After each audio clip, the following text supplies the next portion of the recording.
All right, what I want everyone to do is read the captions here, because this is comedian Nato Green, and what he is going to do is put succinctly and perfectly the hypocritical argument of, well, I don't like that you talk about politics, Nato Green. Why do you always have to talk about politics? And then he quite literally lists all of the reasons why it is important to talk about politics. Because the levers of control that lobbyists, billionaires, the top 1% enact through what we like to call here legalized bribery of politicians to carry out, and how it affects everybody and every single thing. I was in line in a taqueria in the Mission District, and I was behind some dudes, and one of the dudes says to the other dude, San Francisco has good food, not good barbecue. Like, there's good fancy barbecue, but there's not good gritty, authentic down-home barbecue. And I was like, all right. Tap, tap, tap, tap, tap, tap, tap. And they said, yes. And I said, how long have you lived here? And they said, 3 years. And I said, let me tell you something. I've lived here my whole life.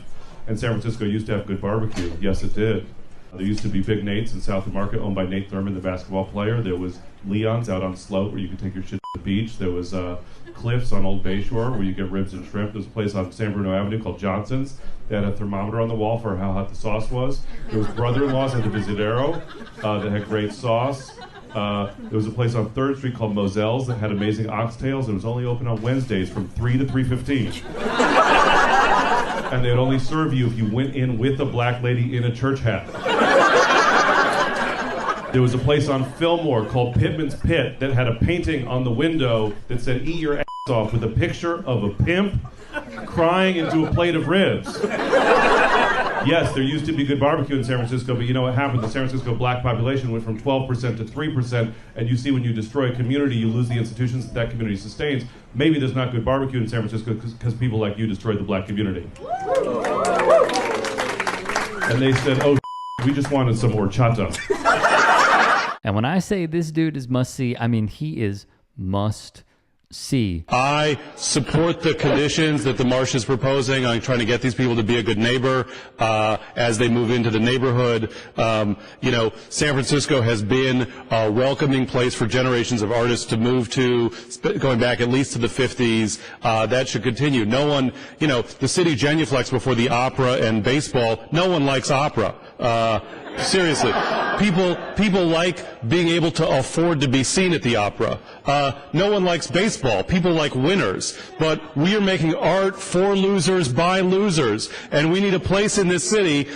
We don't have riots or cause traffic jams or beat up Dodger fans. We cry in our beer and have regrettable sex with baristas like we're supposed to, and we need some respect and some recognition. If you need a CEQA justification to mitigate this project, I think there are significant, unmitigated, cumulative impacts of bringing so many new into the neighborhood, and I think the city needs to look at that. So thank you very much. I'm Nato Green. He's also well-established, ballsily, if that's even a word, speaking in front of the board. Well done. Before we get into it, if you can, please check out Nato Green on YouTube, on his TikTok page, and of course his website, which you could find at natogreen.com. I'm going to piggyback off what Nato said, and it is in the first video. With everything that we know and how our institutions in government do not look out for us, look at the way that corporations are raking in record profits in a COVID world, and they will cite inflation, though inflation is going down. Think about how they do it. And think about all of the chemicals and ingredients that they put into our food, which are banned in many European countries because it is a health risk. Think about the way that, as I learned recently, that those who make baby formula and give off a vibe that they truly care about pregnant mothers and expecting parents and just parents overall, lobbied and fought tooth and nail for parents to not get paid leave, because it'll have a trickle down of, well, they need to go to the office and the mom can't pump, so formula, we benefit. Think about how we are doing nothing for climate change, nothing, because of lobbying. And we've even seen this from Channel 4 News. I played the clip many times where a lobbyist believes he's talking to someone that is not a journalist when they are, and they go over how Joe Manchin is the kingmaker and how they make these deals and how they get done and how, oh, we're really fighting to get our emissions lowered and we have a project, blah, blah, blah. Project Green, please believe us that we're trying to do everything in order to put out a positive PR-driven image that they care about climate change when they don't. Think about how the oceans are contaminated. Think about how our water is contaminated. All of these things that he listed.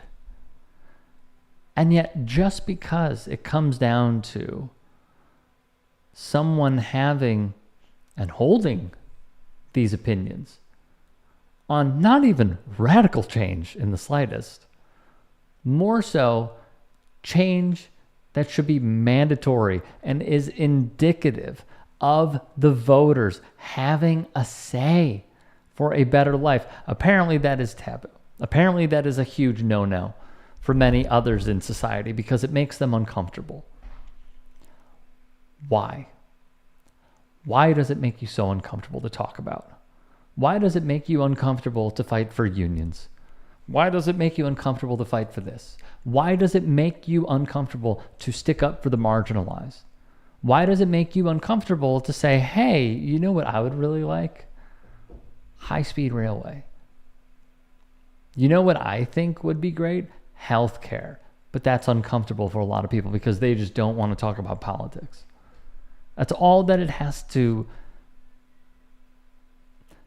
essentially be and have the mind lead to is, this is a political discussion. I don't want to talk about politics. I want to reserve the sanctity of a friendship. Everyone is entitled to that.